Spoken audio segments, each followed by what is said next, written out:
I decided to surprise my wife with dinner at her office after she sent me "I will be working late" text. And when I entered her office, I saw my wife and her boss kissing on her office desk.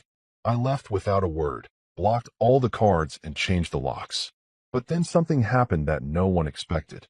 My name is Jaden Reed, and let me tell you something about good intentions. They're like GPS directions that lead you straight into a damn brick wall. You think you're being smart, taking the scenic route, only to end up somewhere you never wanted to be in the first place. But I'm getting ahead of myself here. It was a Tuesday night, which should have been my first red flag because nothing good ever happens on a Tuesday. Mondays suck so bad that you expect them to kick you in the teeth. But Tuesdays? They sneak up on you like a passive-aggressive roommate who eats your leftovers and leaves the empty container in the fridge just to mess with your head. I'd been slaving away in the kitchen for 2 hours, and I mean actually slaving. Not that half-hearted throw some frozen pizza in the oven nonsense that most guys my age call cooking. No, I went full Gordon Ramsay on this meal, minus the British accent and the creative use of profanity. Lemon herb salmon with this fancy marinade I'd found on some cooking blog that promised it would transport your taste buds to the Mediterranean. Garlic rice that smelled so good it could probably cure depression, and green beans that I'd actually trimmed by hand like some kind of domestic god. The whole kitchen smelled like a five-star restaurant, and I was feeling pretty damn proud of myself. This was Cassidy's favorite meal, the same one I'd made for our second anniversary, back when she still pretended to appreciate the effort I put into these things. Back when she'd actually show up to eat it while it was still warm. My phone buzzed with her text. "Working late again. Don't wait up. Sorry, babe, Redheart." Now, a smarter man might have taken that text at face value, wrapped up the salmon, and called it a night. But apparently, I'd left my common sense in my other pants, because instead of being reasonable, I had what I can only describe as a moment of pure, unadulterated stupidity disguised as romantic gesture. Why not surprise her at the office? I thought to myself, like some kind of romantic comedy protagonist who clearly hadn't read the script all the way through. She's been working so hard lately. She probably hasn't even eaten. I'll be the thoughtful husband who brings dinner to his overworked wife. God, I was such an idiot. I packed everything up in those fancy containers we'd gotten as wedding gifts. The ones we'd never actually used because we were always too busy or too tired or too whatever to eat meals that required actual dishes.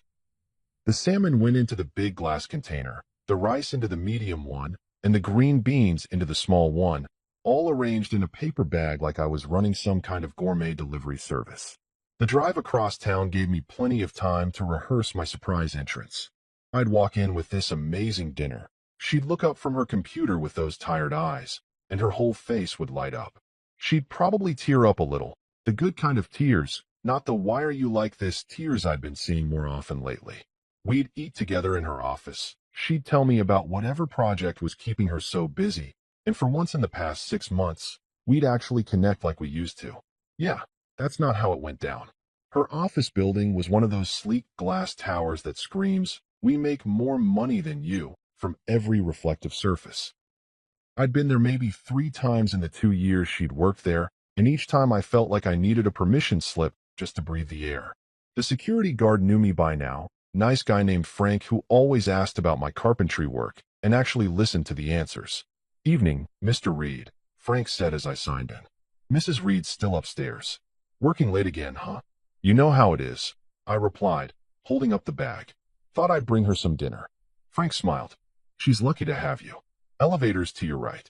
The elevator ride up to the 14th floor felt longer than usual, probably because I was bouncing on my heels like a kid on Christmas morning.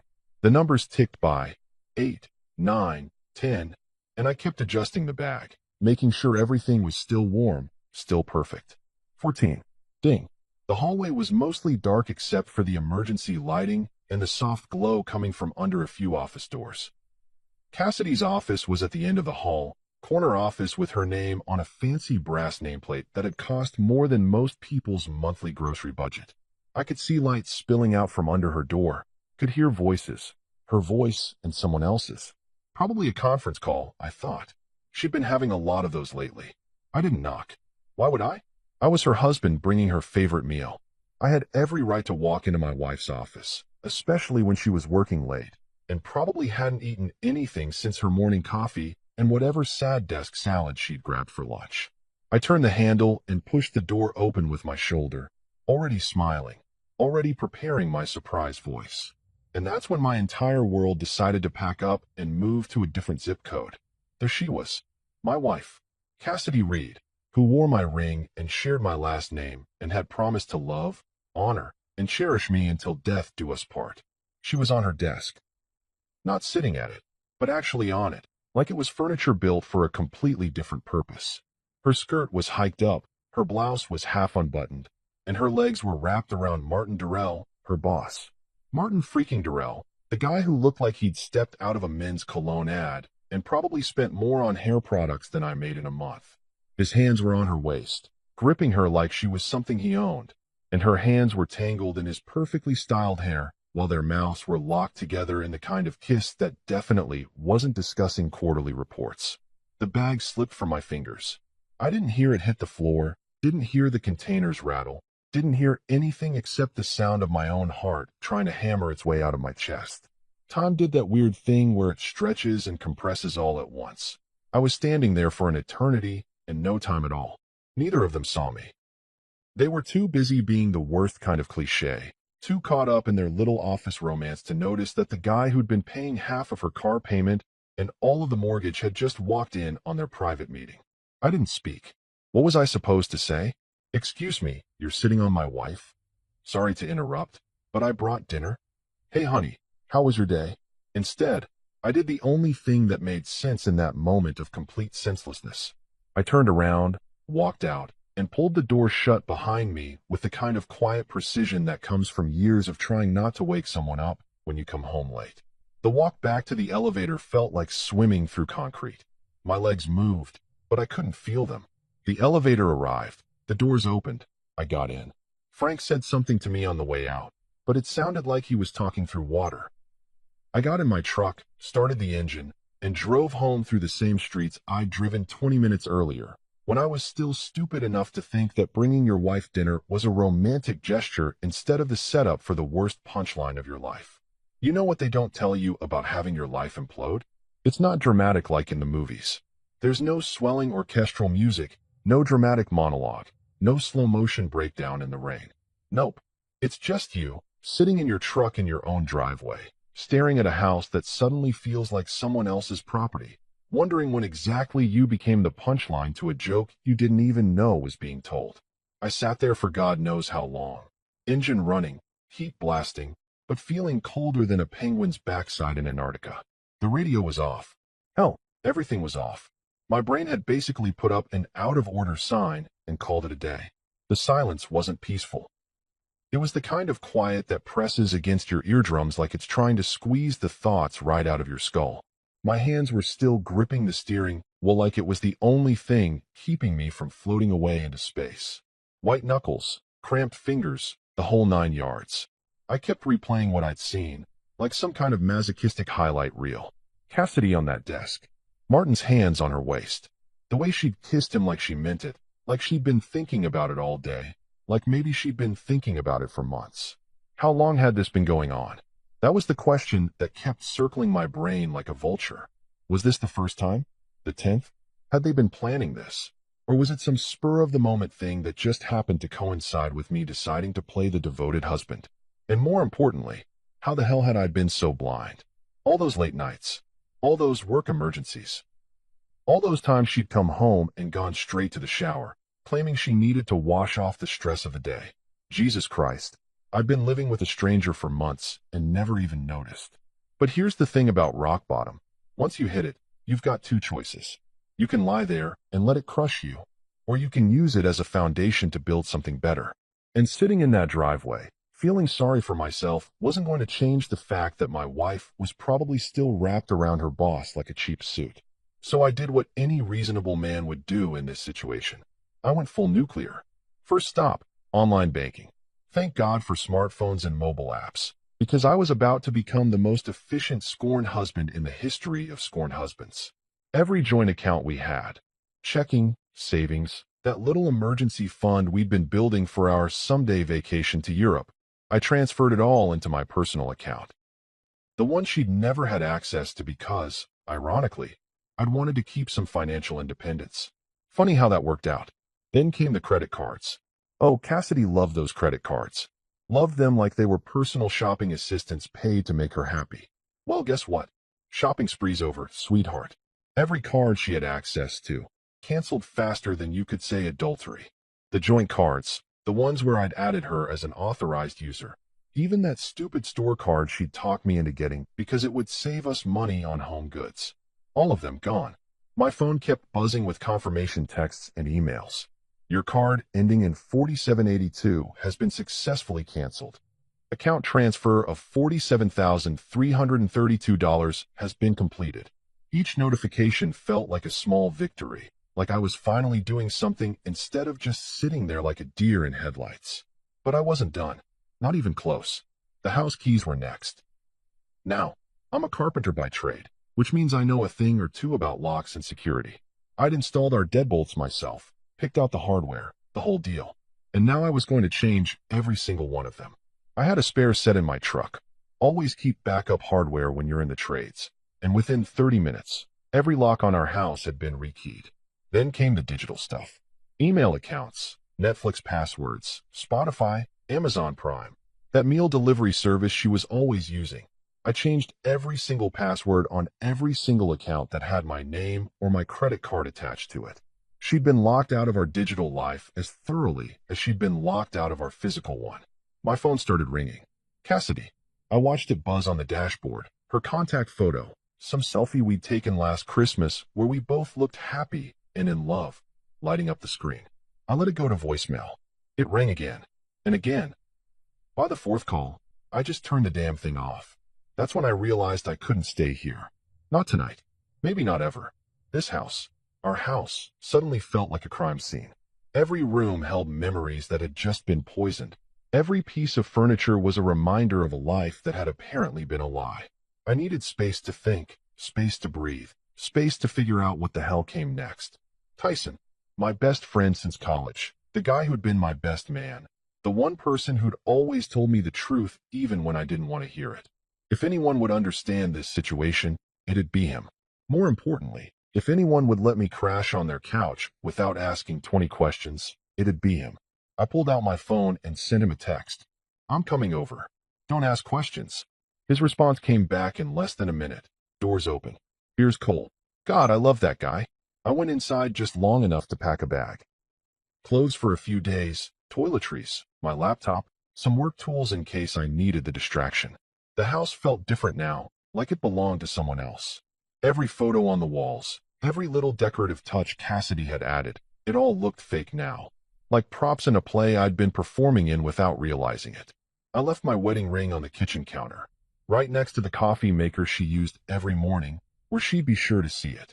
No note, no explanation, just the ring sitting there like a period at the end of a sentence. Then I walked out of that house, threw my bag in the truck, and drove away without looking back. Not once. Because sometimes the best thing you can do is know when the show's over, even if you're the last one to realize you were never the star. You were just the guy paying for the theater. Tyson's place was exactly what you'd expect from a guy who'd been single for 3 years and had given up pretending he was going to settle down anytime soon. The apartment screamed functional bachelor pad, leather couch that had seen better days, a coffee table made from reclaimed wood that he'd probably built himself during one of his weekend warrior phases, and a kitchen that looked like it was used primarily for reheating pizza and storing beer. But you know what? It felt more like home than my actual home had in months. He opened the door before I even knocked, took one look at my face, and stepped aside without saying a word. That's real friendship right there. Knowing when someone needs space to breathe before they need advice, sympathy, or 20 questions about what went wrong. He just pointed toward the couch, disappeared into the kitchen, and came back with 2 ice-cold Budweisers. Rough night? He asked, settling into his recliner like we were just hanging out watching the game instead of me having a full-blown life crisis in his living room. You could say that. I took a long pull from the beer and felt some of the tension in my shoulders start to loosen. Found Cassidy playing tonsil hockey with her boss on her office desk. Tyson nearly choked on his beer. Jesus Christ, man. Are you serious? Dead serious. Walked in expecting to surprise her with dinner. Got surprised with dinner and a show instead. The sarcasm was coming easier now, like my brain was finally catching up to what had happened and defaulting to dark humor as a coping mechanism. That's... He paused, clearly trying to find the right words.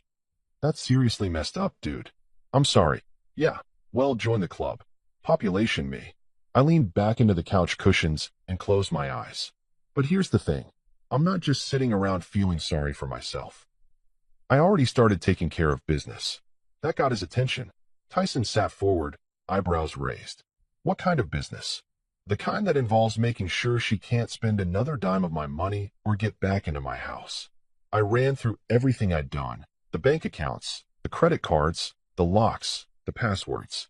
With each item on the list, I watched Tyson's expression shift from concern to something that looked suspiciously like pride. Damn, Jaden, you don't mess around when you're pissed off. I'm not pissed off, I said, and realized I actually meant it. I'm done. There's a difference. Pissed off implies I want to fight about it, want to argue, want to try to fix things. Done means I'm moving forward with or without her, and I'm pretty sure it's going to be without. That first night at Tyson's, I barely slept. Not because I was heartbroken. Well, not entirely, but because my brain was running calculations like some kind of divorce algorithm. What assets did we have? What debts? How long would this take? What was I going to need to protect myself legally? By morning, I made a decision. I needed a lawyer, and not just any lawyer. I needed someone who specialized in making sure cheating spouses didn't get to profit from their betrayal. Lucky for me, Tyson knew just the person. Camila Rivers, he said over coffee that actually tasted decent for once. She handled my sister's divorce 2 years ago. Complete shark in the courtroom, but fair. And she doesn't mess around with the emotional stuff. She focuses on results. Sounds perfect. Can you get me her number? 20 minutes later, I was dialing a family law office, expecting to leave a voicemail and wait 3 days for a callback like every other professional service in this city. Instead, Camila Rivers picked up on the first ring herself. Rivers Family Law? This is Camila. Ms. Rivers, my name is Jaden Reed. Tyson Maxwell referred me. I need to file for divorce, and I need to do it right. Adultery? She asked, cutting straight to the chase. Among other things, yeah. How long have you been married? 3 years. Any kids? No. Assets? House, joint savings, retirement accounts. Pretty standard stuff. When did you discover the affair? Last night. About 4 hours ago. There was a pause, and I could hear her typing. And what have you done since then? I told her everything. The financial moves, the locks, the passwords, the whole systematic dismantling of our shared life. When I finished, she was quiet for a moment.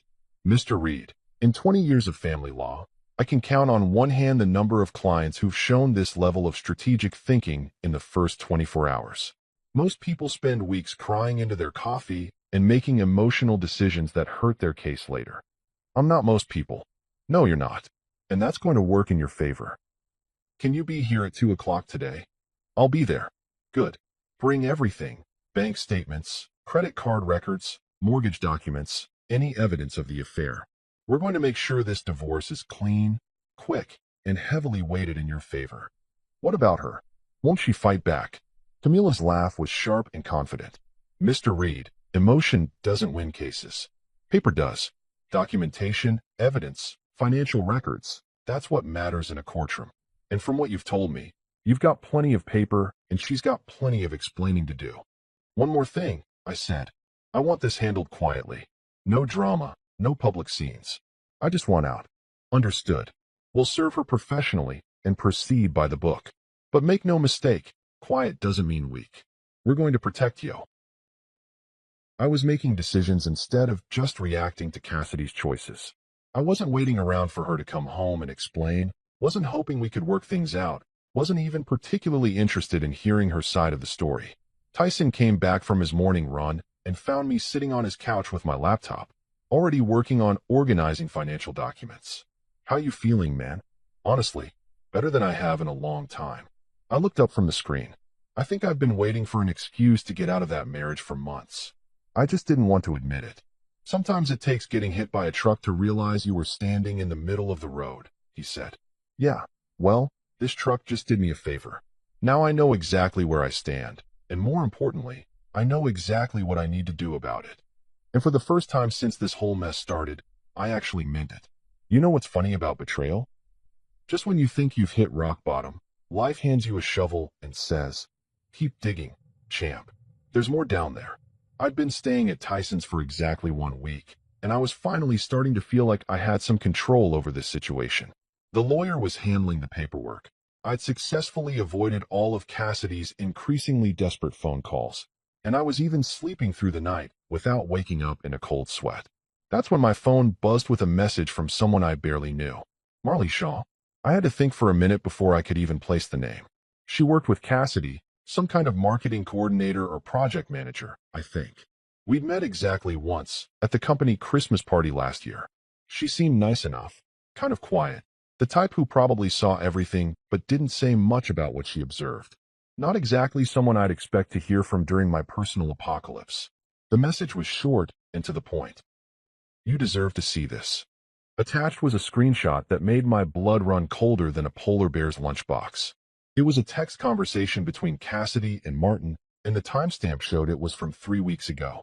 3 weeks. While I was cooking her favorite dinners and asking about her day, and generally being the world's most oblivious husband, she was having text conversations that read like a masterclass in calculated manipulation. Martin, when are you going to tell him? Cassidy, not yet. The mortgage is almost paid off. Another 6 months, maybe 8. Martin, I hate this sneaking around. Cassidy, just be patient. Let Jaden pay off the house, then I'll file. Half of everything becomes mine anyway. Martin, what if he finds out? Cassidy, he won't. He's too trusting. Too busy trying to be the perfect husband to notice what's happening right under his nose.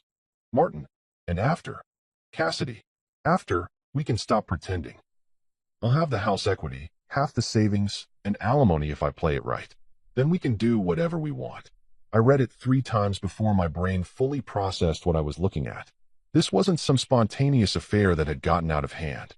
This wasn't a moment of weakness or a mistake or any of the other excuses people use when they get caught cheating. This was a plan. A calculated, cold-blooded, long-term plan to use me as a personal ATM while she built a new life with her boss. My hands were shaking so hard, I almost dropped the phone. The betrayal I'd discovered a week ago suddenly felt like amateur hour compared to this. She hadn't just cheated on me. She'd been actively planning to financially ruin me while I paid for the privilege. Just let Jaden pay off the mortgage. Like I was some kind of useful idiot whose only purpose was to clear the debt so she could cash out. Too trusting. Too busy trying to be the perfect husband. Jesus Christ. She'd been laughing at me for months while I cooked her dinner and asked about her day and worried about why she seemed so distant lately. I forwarded the screenshot to Camila Rivers before I even finished reading it the 3rd time. Her response came back faster than a NASCAR pit crew. This changes everything. Can you meet me in an hour? Tyson took one look at my face when I showed him the screenshot and just shook his head. Man, I thought she was just cheating. This is next level evil. Yeah, well, apparently I've been married to a sociopath for 3 years and never noticed. I was pacing around his living room like a caged animal, my brain trying to process the full scope of what I'd just learned. How long do you think this has been going on? The planning, I mean. Based on this conversation? Months. Maybe longer. Tyson was reading over the messages again, his expression getting darker with each line. Dude, she was never planning to stay married to you. This whole thing was just a business transaction to her. That hit me like a punch to the gut, but it also explained so much. The distance I'd been feeling. The way she'd seemed more interested in her phone than in conversation. The way she'd stopped talking about future plans or vacation ideas or anything that extended beyond the next few months. She hadn't been having marital problems. She'd been executing an exit strategy. At Camila's office, I felt like I was walking into mission control for the most important operation of my life. She had the screenshot printed out and spread across her desk alongside all the other documents we'd been gathering. Mr. Reed, this is what we call a smoking gun, she said, tapping the printout with her pen. Intent to defraud, premeditated financial manipulation, evidence of a conspiracy to commit adultery for financial gain. This doesn't just help your case. This decimates hers. What does this mean, practically speaking? It means we're not just filing for divorce anymore. We're going after her for fraud. She used deception to maintain access to marital assets while planning to leave the marriage. That's textbook financial abuse. Camila's smile was sharp enough to cut glass. In simple terms, she's not getting half of anything. If we play this right, she might be lucky to walk away with her car and her clothes. And the house. The house she was planning to steal half of after you paid it off? She'll be lucky if she doesn't have to pay you damages. Camila leaned back in her chair, looking like a lawyer who'd just been handed a case she couldn't lose. This screenshot proves intent, Mr. Reed.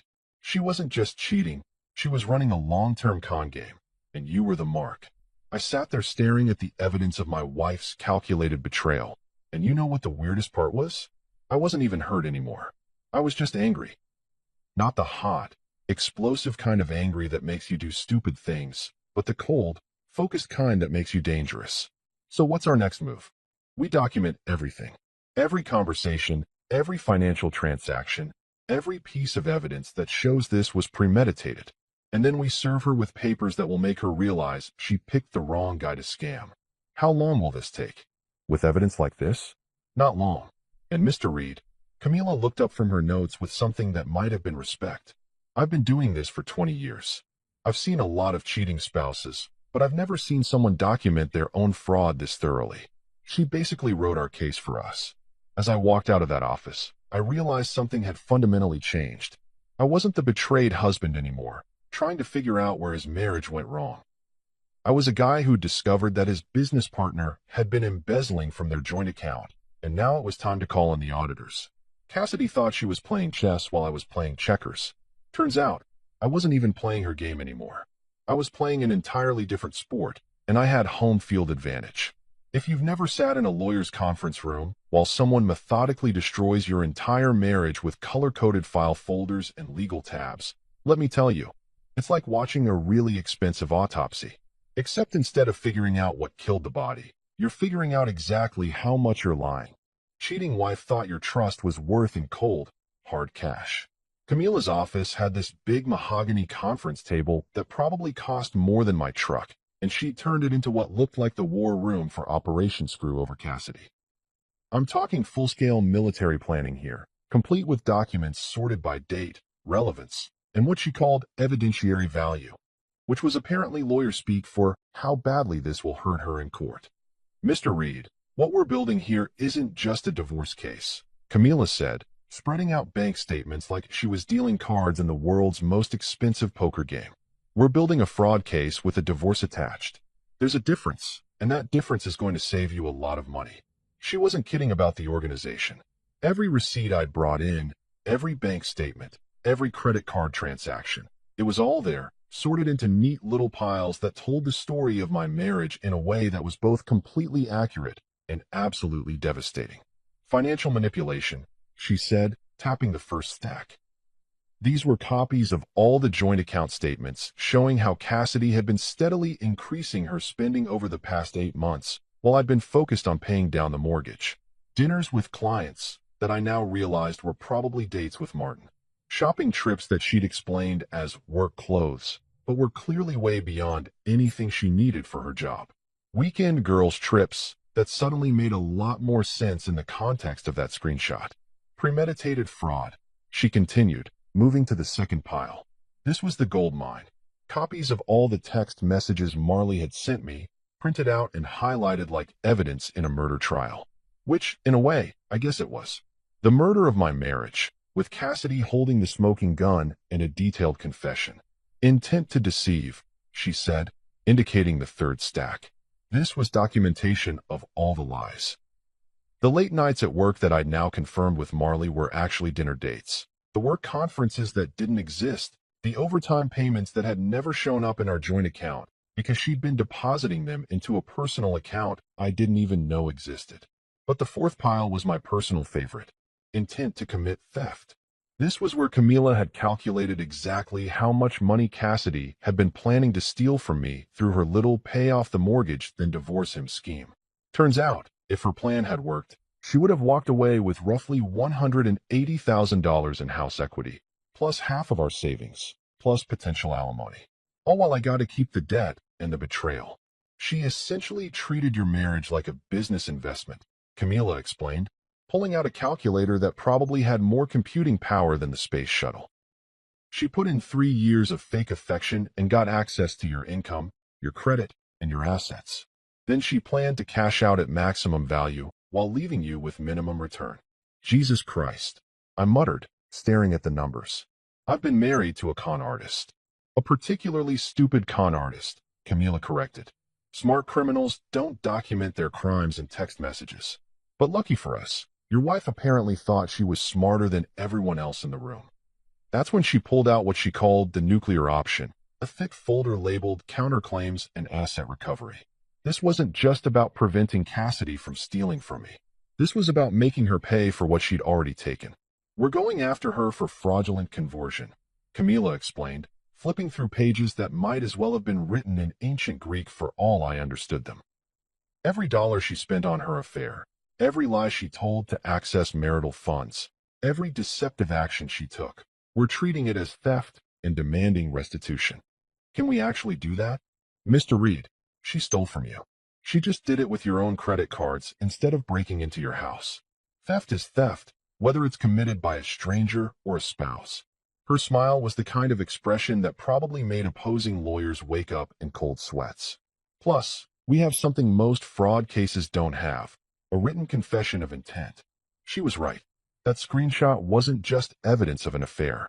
It was Cassidy literally admitting that she was using me to pay off the house so she could steal half of it. In legal terms, that was apparently like robbing a bank and then mailing the police a detailed plan of how you were going to rob the bank. So what happens next? Next, we file. Not just for divorce, but for fraud, breach of fiduciary duty, and intentional infliction of emotional distress. We're asking for full ownership of the house, reimbursement for all marital funds she misappropriated, and punitive damages for the fraudulent scheme. And if she fights it? Camila held up the screenshot. With this, she can't fight it. The best she can hope for is that we don't pursue criminal charges for fraud. That stopped me cold. Criminal charges? What she did isn't just grounds for divorce, Mr. Reed. It's potentially criminal fraud. She used false pretenses to obtain and misuse marital assets with the intent to permanently deprive you of your property. That's textbook theft by deception. She paused, studying my expression. Now, we probably won't pursue criminal charges unless she forces our hand. But the possibility gives us significant leverage in negotiations. I sat back in my chair, trying to process the scope of what we were doing. A week ago, I thought I was just a guy whose wife was cheating on him. Now I was apparently the victim of an elaborate financial crime that could send my wife to prison if we decided to push it that far. There's one more thing, Camila said, pulling out a final document. We need to discuss your emotional state. Courts take intentional infliction of emotional distress seriously, especially when it's this calculated. The fact that she planned this betrayal for months, used your trust against you, and documented her intent to defraud you, that's not just adultery. That's psychological torture. I'm not looking for sympathy money, I said. This isn't sympathy money. This is holding her accountable for the full scope of what she did to you. She didn't just cheat, Mr. Reed. She systematically destroyed your ability to trust, your financial security, and your emotional well-being as part of a calculated plan to steal from you. That has value, and she needs to pay for it. Looking at that conference table covered with the evidence of my wife's betrayal, organized into neat little piles that told the story of how thoroughly I'd been played, I realized something important. I wasn't the victim anymore. I was the plaintiff. And apparently, I had one hell of a case. You know what's hilarious about people who get caught red-handed? They always think the problem isn't what they did. It's that they got caught doing it. Like somehow, if they can just explain themselves well enough, reality will magically rearrange itself to make their betrayal seem reasonable. Cassidy apparently got the memo that I'd gone full nuclear on our marriage, because my phone started buzzing like a hornet's nest about 2 days after Camila filed the papers. And I mean buzzing constantly. Texts, calls, voicemails, even a couple emails to accounts I'd forgotten she had access to. It was like watching someone try to put out a house fire with a squirt gun. Desperate, pathetic, and absolutely doomed to fail. The first wave was pure panic mode. Jaden, please call me. We need to talk. I can explain everything. This isn't what you think. Please don't do this to us. Classic Cheater Playbook, Chapter 1. Deny, deflect, and hope your victim is stupid enough to believe that what they saw with their own eyes was somehow a misunderstanding. I didn't respond. Camila had been crystal clear about that. Silence is your strongest weapon, she'd said. Every word you say to her can potentially be used against you. Every word she says to you can potentially be used against her. Let her panic. Let her make mistakes. Let her dig her own grave with increasingly desperate messages. And boy, did she ever dig. By day 3, the messages shifted from panic to bargaining. I know you're hurt, but we can work through this. What we had was real, Jaden. Don't throw it all away over one mistake. I'll quit my job. I'll do whatever it takes. One mistake. Like 3 months of planning to defraud me was just an oopsie. Like accidentally putting salt in the coffee instead of sugar. But here's where it got really interesting. Martin started texting me too. Because apparently, when your affair partner's husband discovers your little scheme and lawyers up, the natural response is to reach out personally and try to smooth things over like you're all adults who can work this out over a beer. Jaden, I want you to know that what happened between Cassidy and me wasn't planned. It just happened. Right. It just happened. For months. With detailed text conversations about timing and financial strategy. Completely spontaneous, I'm sure. I never meant for anyone to get hurt. Yes, the classic, I'm sorry you're upset that I deliberately hurt you non-apology. This guy was really hitting all the greatest hits of corporate damage control.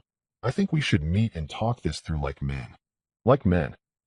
As if there was some kind of masculine honor in sitting down with the guy who'd been banging your wife while she plotted to steal your house. As if this was some kind of gentleman's disagreement that could be resolved with a firm handshake and a mutual understanding. The best part? He actually suggested we meet at a coffee shop to clear the air. Yeah, let me just pencil in a nice chat with my wife's affair partner right between my therapy session and my meeting with the fraud investigator. I'm sure that'll go great. I showed all the messages to Tyson, who read them with the kind of expression you'd have while watching someone step on rakes in their own backyard. Dude, they have no idea how screwed they are, do they? Not a clue, I said. They think this is relationship drama. They don't realize it's a criminal investigation waiting to happen. By the end of the first week, the messages had shifted again. This time to anger, which was actually refreshing because at least it was honest. You're being vindictive. This is excessive. You're destroying my career over a mistake. I never thought you were this cruel. Cruel. That was rich, coming from someone who'd spent months planning to financially ruin me while I cooked her dinner and asked about her day.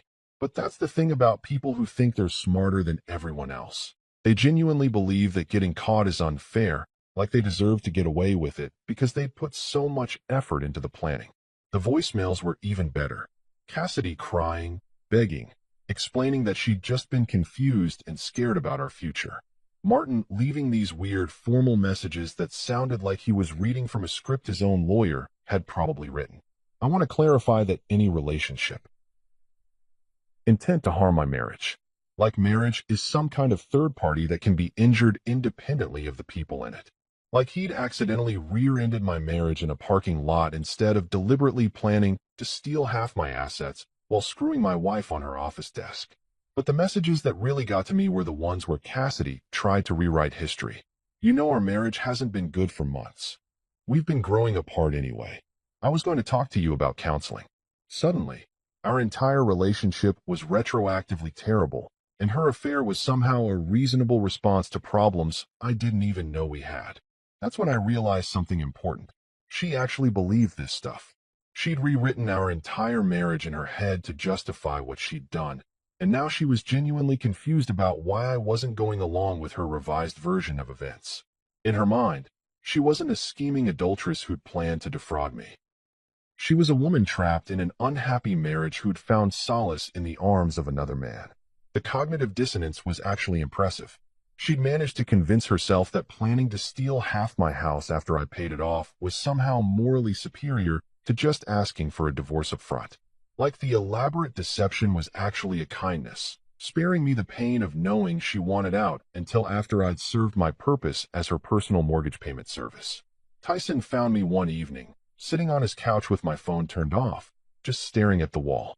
"You okay, man?" "Yeah," I said, and I actually meant it. "I'm just amazed at how thoroughly I didn't know the person I was married to." "That's not on you, dude. Sociopaths are good at hiding what they are. The weird part is, I'm not even angry anymore. I'm just done. Like, completely done. She could send me 1,000 more messages, and it wouldn't change anything. She could show up here with tears and apologies and promises to change, and it still wouldn't matter. Because you finally see her for what she really is? Because I finally see me for what I really am, I said. And what I am is someone who deserves better than spending his life with someone who thinks love is a long-term investment strategy. My phone stayed off for the rest of the night, and for the first time since this whole mess started, the silence felt like peace instead of emptiness. There's something deeply satisfying about watching Karma show up to work right on time, wearing a crisp uniform and carrying official paperwork. I'm talking about the kind of cosmic justice that makes you believe the universe has a sense of humor and occasionally enjoys a good revenge plot. Camila had called me 2 days earlier with news that made my week. The papers are ready, and I've arranged for service. Where would you like this to happen? Now, most people would probably choose the safe, private option. Have the papers delivered to her house, maybe her car, somewhere discreet where she could process the shock without an audience. But here's the thing about being systematically betrayed by someone you trusted. It changes your perspective on what constitutes appropriate public behavior. Her office, I said without hesitation. During business hours. Make sure it's when people are around. There was a pause on the other end of the line. Mr. Reed, are you sure? That's going to be public. Camila, she screwed her boss on her office desk while I was home cooking her dinner. Public ship has already sailed. I'm just making sure it docks at the right port. I like your style. I'll arrange for service at 2 p.m. on Friday. Peak workplace visibility. The beauty of it was poetic justice at its finest. She'd chosen that office as the scene of her betrayal, so it seemed only fitting that it should also be the scene of her consequences. Plus, there was a certain symmetry to the whole thing. I'd walked into that building as the oblivious husband bringing dinner, and now I was going back as the plaintiff serving divorce papers for fraud. I didn't have to be there for the actual service, but wild horses couldn't have kept me away.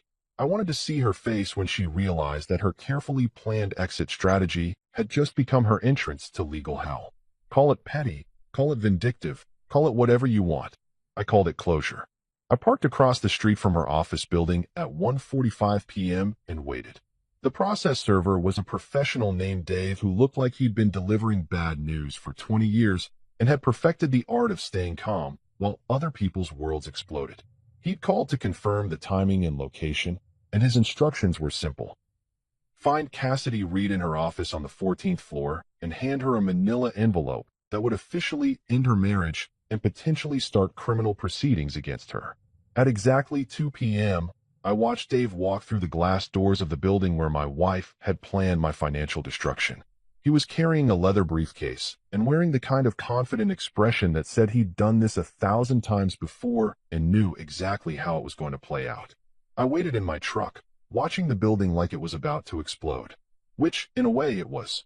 Somewhere up on the 14th floor, Cassidy was about to discover that actions have consequences, that planning to defraud your husband isn't as foolproof as it seems, and that screenshots of text messages have a funny way of ruining your day. 20 minutes later, Dave walked back out of the building. He spotted my truck across the street and gave me a subtle thumbs up before getting in his car and driving away. Mission accomplished. The papers had been served, and somewhere upstairs, my wife was probably reading through legal documents that explained exactly how screwed she really was. But I wasn't done yet. I wanted to see her reaction for myself. I got out of my truck and walked across the street, through the same glass doors I'd walked through 2 weeks earlier with a bag of lemon herb salmon and the naive belief that I was married to someone who actually loved me.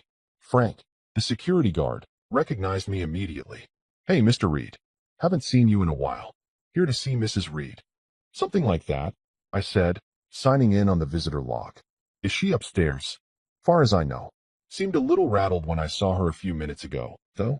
Everything okay. Everything's perfect, Frank. Just perfect. The elevator ride to the 14th floor felt different this time. 2 weeks ago, I'd been nervous with anticipation, excited to surprise my wife with her favorite meal. Now I was calm with certainty, satisfied to witness the consequences of her choices. The nervous energy was gone, replaced by something that felt suspiciously like peace. The hallway was busier than it had been that night. People walking between offices, carrying files, having conversations about quarterly projections and marketing strategies. Normal office stuff, which made what I was about to see even more satisfying. I could hear her before I could see her. Cassidy's voice, higher than usual, stressed and shaky, coming from her corner office. The door was open, and there were people gathered around. Co-workers who'd probably heard about the process server and were trying to figure out what kind of legal drama had just invaded their workplace. I positioned myself where I could see into her office without being obvious about it, and there she was, sitting at her desk. The same desk where she'd been kissing Martin 2 weeks earlier, holding a manila envelope and looking like someone had just told her that the apocalypse had been scheduled for next Tuesday. Her face was pale, her hands were shaking, and she kept reading through the papers like she couldn't quite believe what she was seeing. Which made sense, because what she was seeing was a lawsuit that demanded not just a divorce, but financial restitution for fraud, punitive damages for intentional infliction of emotional distress, and a detailed accounting of every dollar she'd spent on her affair. Martin was there too, standing behind her desk with the kind of expression that suggested he was finally beginning to understand that sleeping with a married woman wasn't just morally questionable, it was potentially legally expensive. He kept looking over her shoulder at the papers, and I could practically see the moment when he realized that his name was mentioned in several of the legal documents as a co-conspirator in the fraud scheme. What does this mean? I heard him ask, his voice tight with barely controlled panic. It means we're fucked, Martin, Cassidy replied, her voice breaking slightly. It means he knows everything. And that's when she looked up from the papers and saw me standing in the hallway, watching her world collapse in real time. Our eyes met across the busy office space, and for a moment, everything else faded away. It was just her and me, the woman who'd planned to destroy my life and the man who'd beaten her to the punch. I didn't say anything. I didn't need to. I just stood there for a few seconds, let her see that I was calm and controlled and completely unbroken by what she'd done to me. Then I smiled. Not a cruel smile, not an angry smile, just the satisfied smile of someone who'd finally gotten the justice he deserved. Then I turned around, walked back to the elevator, and left her to explain to her coworkers why a process server had just delivered legal papers that accused her of running a months-long fraud scheme against her own husband. I left her to figure out how to tell Martin that their affair wasn't just career suicide. It was potentially criminal conspiracy. I left her to deal with the consequences of thinking she was smarter than the guy who'd been cooking her dinner while she planned to steal his house. And I walked out of that building for the second time, but this time, I was walking toward my future instead of away from my past. You know what's weird about selling a house? It's not just the financial transaction or the paperwork, or even the stress of finding buyers who won't lowball you into bankruptcy. It's the moment when you realize that what you thought was your home was actually just a building where you happened to store your stuff and your delusions about having a happy marriage. I'd made the decision 3 days after serving Cassidy the papers.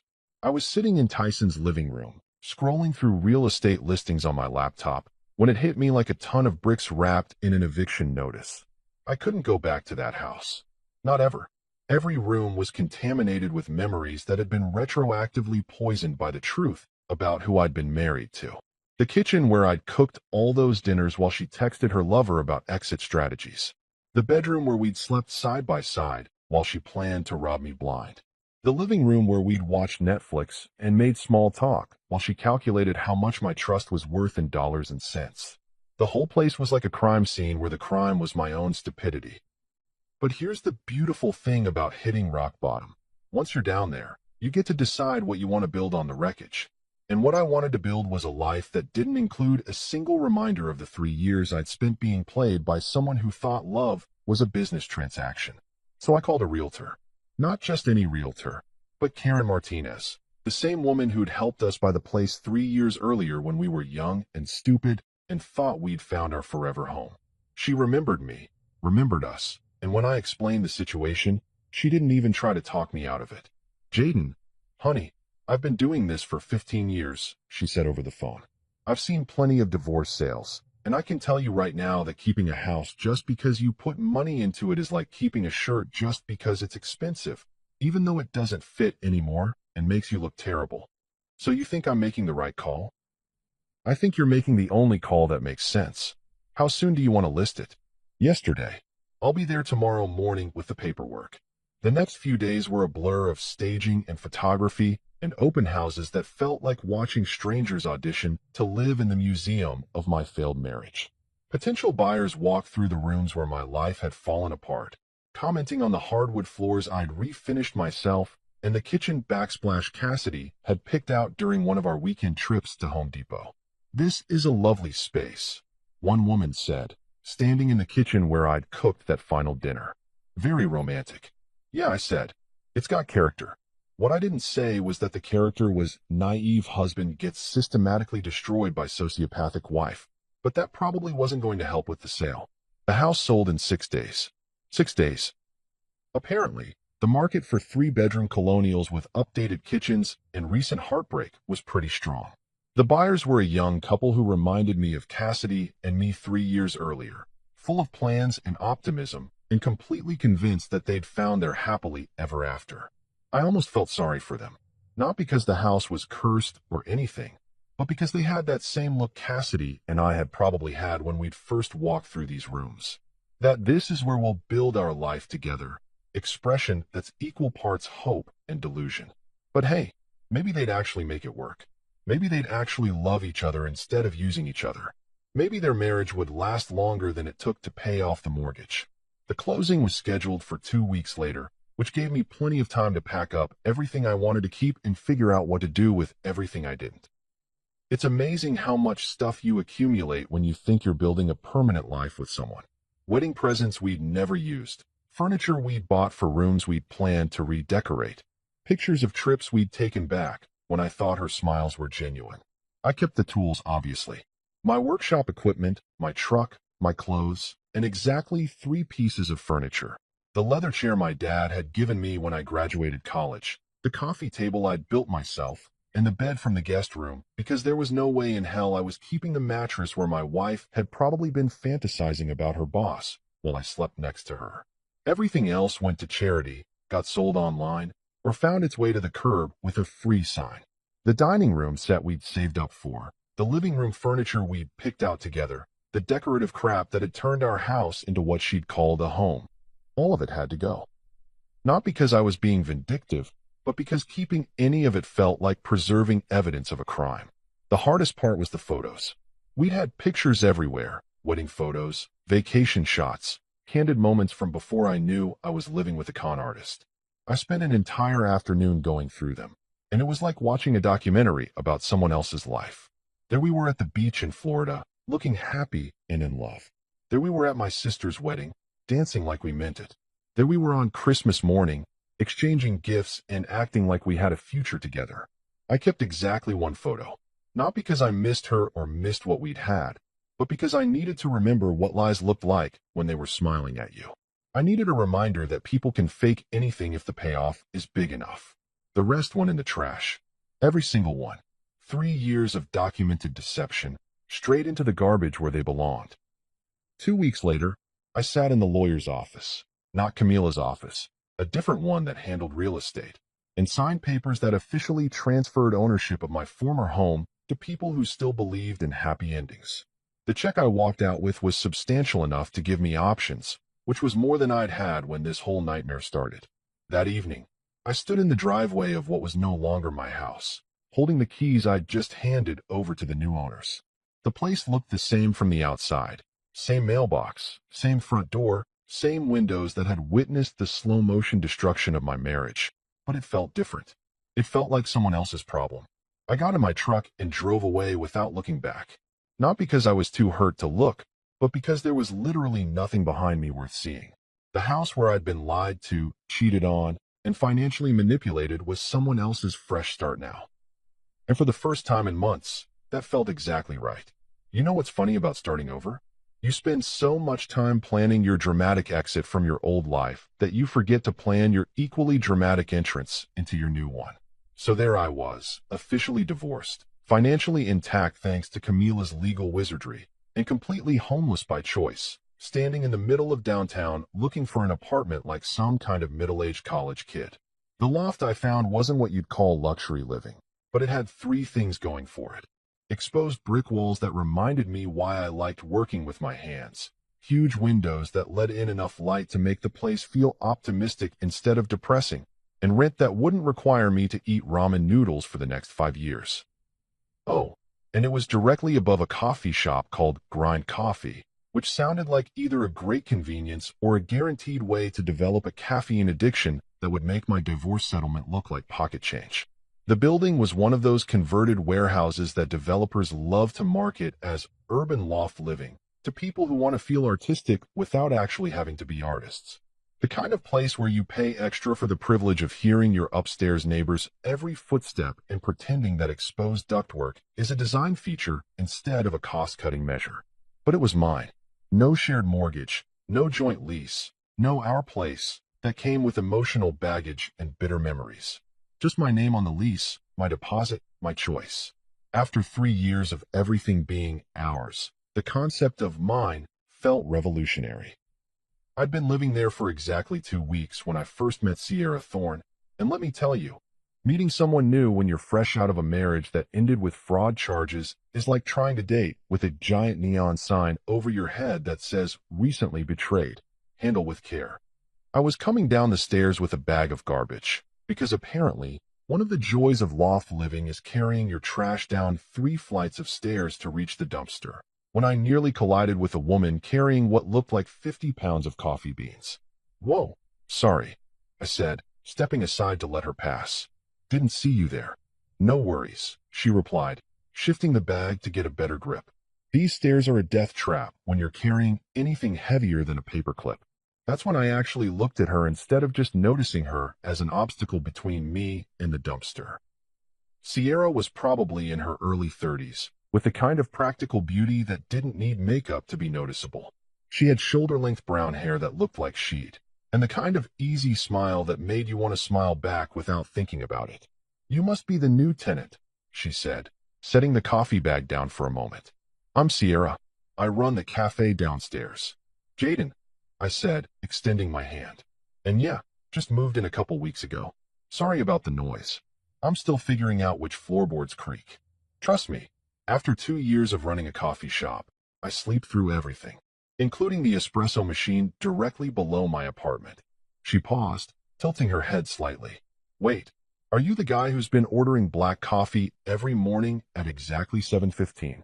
Guilty as charged. Is that a problem?" "Not at all. I was just impressed by the consistency. Most people's coffee habits are chaos, but you're like clockwork." She picked up the coffee bag again. "Although I have to ask, black coffee? No cream, no sugar, no fancy flavoring. I like things simple these days." Something in my tone must have suggested that there was a story behind that statement, because she gave me a look that was part curiosity and part understanding. Fair enough. Simple's underrated. That should have been the end of the conversation. Polite neighbor small talk, exchange of names, everyone goes about their business. But Sierra didn't seem to be in a hurry to end the interaction, and honestly, neither was I. It had been weeks since I'd had a conversation with someone who didn't know about my recent divorce, didn't want to discuss legal strategy, and wasn't trying to fix my life with unsolicited advice. "So what do?" she asked. "Besides drink black coffee with military precision." "I'm a carpenter. Mostly custom cabinets, built-ins, that sort of thing." "You?" "Coffee shop owner, obviously. But I also do some freelance graphic design when the cafe's slow. Keeps the creative side of my brain from atrophying." She gestured toward the building. "This place used to be a textile factory back in the day. I bought the ground floor 2 years ago and converted it into the cafe. The owner let me have first dibs on the apartments upstairs when they finished the renovations." "So you've been here since the beginning?" "Pretty much. Watched this whole neighborhood transform from industrial wasteland to hipster paradise." She paused, studying my face with the kind of direct attention that suggested she was good at reading people. "What about you? What brought you to downtown loft living?" And that's where things got complicated, because the honest answer was my wife was cheating on me while planning to steal half my assets. So I divorced her, sold our house, and decided to start over somewhere that doesn't remind me of being systematically betrayed by someone I trusted. But you can't just dump that kind of information on someone you've known for 5 minutes, especially someone who seems genuinely nice and probably doesn't deserve to have her day ruined by strangers' relationship trauma. "Life changes," I said, which was the truth without being the whole truth. Sometimes you need a fresh start. Sierra nodded like that made perfect sense. I get that. I moved here after my last relationship ended. Sometimes geography is the best therapy. There was something in the way she said it that suggested she understood more than she was letting on. Not the kind of understanding that comes from curiosity or sympathy, but the kind that comes from experience. Like maybe she'd had her own reasons for needing a fresh start. Well, she said, picking up the coffee bag again, if you ever get tired of black coffee, come down and try something with more personality. I make a mean maple bourbon latte that might change your mind about simple being better. I'll think about it, I said, and realized I actually meant it. Good. And Jaden. She was halfway down the stairs, but turned back to look at me. Welcome to the neighborhood. I think you're going to like it here. As I watched her disappear around the corner, carrying 50 pounds of coffee beans like they weighed nothing, I realized something unexpected. For the first time in months, I was looking forward to tomorrow morning's coffee run. You know what's really twisted about the human brain? Just when you think you've successfully moved on from someone who systematically betrayed you, just when you've built a new life and found someone who treats you like a human being instead of a walking ATM, the past shows up at your door like an unwanted pizza delivery that you never ordered and definitely don't want to pay for. It was a Tuesday morning, because apparently, all the significant moments in my life were destined to happen on Tuesdays. And I was getting ready to head downstairs for my daily coffee ritual with Sierra. We'd been doing this dance for about 3 months now, this careful progression from neighbor small talk to actual friendship to something that felt suspiciously like the beginning of something real. She'd started saving me a maple bourbon latte every morning, even though I'd never actually ordered one. I'd started showing up 15 minutes early just to help her move the heavier supplies around. We'd progressed from standing at the counter to sitting at the corner table, from talking about the weather to talking about everything else. And somewhere along the way, I'd stopped thinking about Cassidy every time someone mentioned trust or marriage or the future. Then the doorbell rang. I opened the door expecting to see a delivery driver or maybe Tyson dropping by unannounced, but instead I found a cardboard box sitting on my doormat like some kind of emotional landmine. No delivery truck in sight, no signature required, just a medium-sized box with my name written on it in handwriting I recognized like a scar. Cassidy's handwriting. The same loops and curves that used to write grocery lists and birthday cards, and apparently text messages about how easy I was to manipulate. There was a note taped to the top. Jaden, I know you probably don't want to hear from me, but I found these things while packing up my stuff. I thought you might want them. If you want to throw them out, I understand. I just didn't want to forget what we had, even if it wasn't real for me the way it was for you. See, even her apology was a backhanded insult. What we had wasn't real for her. But apparently, she assumed it was real for me, like I was some kind of emotional simpleton who'd been genuinely invested in our marriage while she was running a long-term con. The nerve of this woman was honestly impressive. I stared at that box for about 5 minutes, debating whether to just throw it in the dumpster without opening it. Whatever was inside, photos, letters, mementos from our relationship, it was guaranteed to be either painful or infuriating or both. Why voluntarily sign up for that kind of emotional damage? But curiosity is a hell of a drug, and after 3 months of successfully not thinking about Cassidy, I found myself genuinely wondering what she thought was worth returning. What remnants of our fake marriage did she think I'd want to keep? I was still standing there holding the box when Sierra appeared at the top of the stairs, probably wondering why I hadn't shown up for coffee. Hey, you okay? She asked, taking in my expression and the box in my hands. You look like someone just delivered you a live grenade. Something like that, I said. My ex-wife sent me a box of stuff from our marriage. I'm trying to decide whether opening it qualifies as self-harm or closure. Sierra had heard the basic outline of my divorce story over the past few months. Not the gory details about fraud and manipulation, but enough to understand that my marriage had ended badly and that my ex-wife was, in Sierra's words, a piece of work who didn't deserve you. You want some company while you decide? She asked. I can make us some coffee and provide moral support / voice of reason. You don't have to do that. It's probably going to be weird and depressing. Jaden, I've been divorced too. I know what it's like to get unexpected packages from your past. She smiled, but there was something serious in her eyes. Sometimes it helps to have someone else there to remind you that whatever's in that box, it's just stuff. It can't actually hurt you unless you let it. So that's how I ended up sitting on my couch with Sierra, drinking maple bourbon lattes at 10 in the morning while preparing to excavate the remains of my failed marriage. If someone had told me 6 months ago that this would be my life, I probably would have checked them into a mental health facility. I opened the box slowly, like it might contain something explosive, which, emotionally speaking, it probably did. The first thing I saw was photos. Lots of them. Wedding pictures, vacation shots, random candid moments from 3 years of documented lies. There we were at the beach in Mexico, looking happy and in love. There we were at my nephew's birthday party, playing the part of the perfect couple. There we were on our first anniversary, exchanging gifts and acting like we had a future together. Looking at these photos now was like watching a movie where you know the twist ending. Every smile looked fake. Every tender moment felt calculated. Every expression of love seemed like an Academy Award-worthy performance in the category of Best Actress in a long-term deception. Wow, Sierra said, looking over my shoulder at a photo of Cassidy and me at some work party. She's beautiful. Yeah, she is. Too bad her personality is uglier than a mud fence. Sierra laughed. That's the spirit. What else is in there? Letters. Cards I'd written her for birthdays and anniversaries. A ticket stub from the first movie we'd seen together. A pressed flower from some romantic dinner I'd planned. All the little mementos that people collect when they think they're building something permanent instead of being systematically dismantled by someone who thinks love is a business transaction.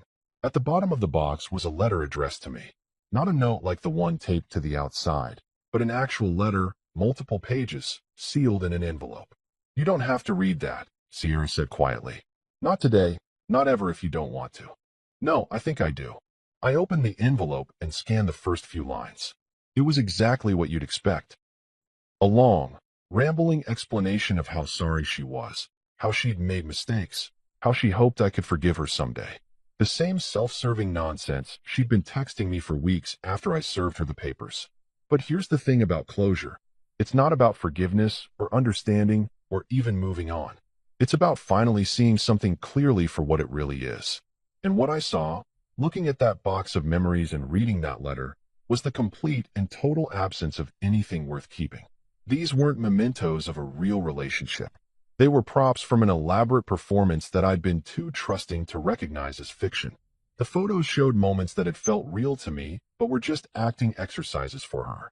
The letters I'd written were genuine expressions of love sent to someone who was calculating their monetary value. You know what's funny? I said to Sierra, closing the letter without finishing it. I thought this would hurt more. What do you mean? I thought seeing all this stuff would make me sad or angry or nostalgic or something. But it doesn't. It just looks like evidence from someone else's life. I picked up one photo, a selfie we'd taken on Christmas morning, both of us smiling at the camera like we were the happiest couple in the world, and really looked at it for the first time since everything fell apart. I'm keeping this one, I said. Really? Why? Because I need to remember what a lie looks like when it's smiling at you. I need to remember that people can fake anything if the payoff is big enough. I put the photo aside and started putting everything else back in the box. The rest of this can go in the trash. Are you sure? Sierra, you can't rebuild your life while you're still carrying around the wreckage of your old one. I spent 3 years building something with someone who was never really there. I'm not going to spend the next 3 years mourning something that was never real. I closed the box and set it by the door. Later, I'd take it down to the dumpster where it belonged. But right now, I had something more important to do. Wait here, I told Sierra, and went to my workshop. I came back with a small wooden box I'd been working on for the past month. It was made from reclaimed barn wood, with dovetail joints and a brass latch, the kind of craftsmanship that takes time and patience and genuine care. What's this? Sierra asked. This is for the things that actually matter, I said, opening the box to show her what was inside. The lease to this apartment. The business cards from my new clients. A photo of me and Tyson from last weekend. The receipt from our first real date last week. Sierra smiled, understanding immediately. You're starting a new collection. I'm starting a new life. And this time, I'm only keeping the real stuff. I handed her the box. This is yours if you want it. For all the moments we're going to build together. The real ones. She took the box and held it like it was made of something precious. Which, I guess it was. It was made of hope and trust and the kind of faith that's only possible after you've learned the difference between what's real and what's performance. This time, I said, we build something that lasts. And looking at Sierra, holding that box and smiling at me like I was someone worth building a future with, I finally believed it was possible.